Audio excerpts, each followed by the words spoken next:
लातूरमधली थेट दृश्य आपण बघतोय। तिथे विजय संकल्प सभा आयोजित करण्यात आलेली आहे। लातूरमध्ये देवेंद्र फडणवीस यांच्या उपस्थितीत आणि शिवेंद्रराजे भोसले देखील या सभेला उपस्थित आहेत। भाजपचे सर्व स्थानिक नेते उमेदवार लातूरमधनं आपण ही विजय संकल्प सभा भाजपची थेट बघतोय। आदरणीय देवेंद्र भाऊ या ठिकाणी व्यासपीठावर आलेले महाराष्ट्राचं ताकदीचं लातूरमध्ये मतदारांना देवेंद्र फडणवीस काय आवाहन करतात आता आपल्याला कळेलच।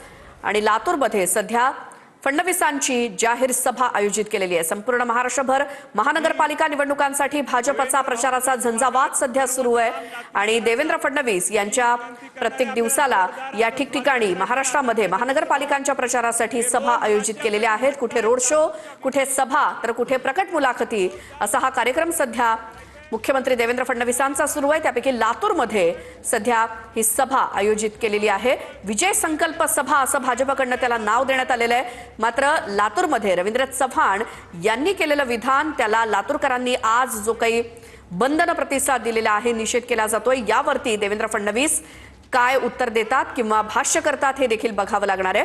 देवेंद्र फडणवीसांची आज लातूरमध्ये जाहीर सभा।